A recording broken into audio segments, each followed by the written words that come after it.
এখন আমাৰ আমোলাপট্টি চাৰিআলি। সন্ধিয়া সময়কণত অকণমান ওলাই আহিছিলোঁ আমোলাপট্টি চাৰিআলিৰ ফালে। এই চাৰিআলিখন আমাৰ খুব প্ৰিয়, মানে যিডোখৰ জেগাত জন্ম হয় সেই জন্ম জেগাডোখৰৰ প্ৰতি মানুহৰ ইম'শ্যন এটা বেলেগ থাকে, নহয় জানো? আৰু আজি অৱশ্যে আমি চাৰিআলিলৈ চানা খাবলৈ আহিছোঁ। চানা খাই কোনে কোনে বেয়া পায়? চানা সকলোৱে ভাল পায়, নহয়নে? সৰু ডাঙৰ সকলোৱে চানা খাই ভাল পায়, মিছল চানা, জাল চানা। আৰু আমি মাকে জীয়েকে চানা খাবলৈ আহিছোঁ এজন বিশেষ ব্যক্তিৰ পৰা, গগৈদাৰ চানা। আগতে যেতিয়া স্কুল গৈছিলোঁ, কলেজ গৈছিলোঁ, সদায় গগৈদাৰ চানা খাইহে যাওঁ। আৰু চাৰিআলিলৈ আহিলেও খাওঁ। ঘৰত থাকোঁতে গগৈদাৰ চানা মিছ কৰিছিলোঁ।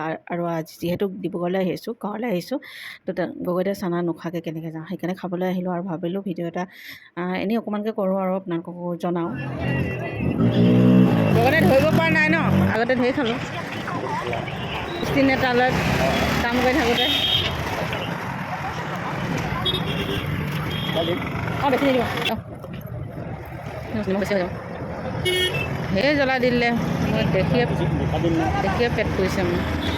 আলু চট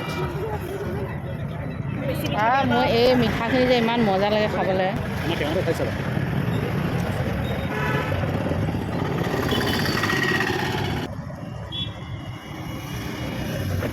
জ্বলা বহুত দিলা, টেষ্টি।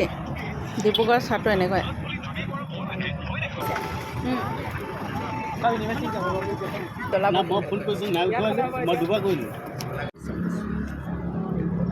যাওঁ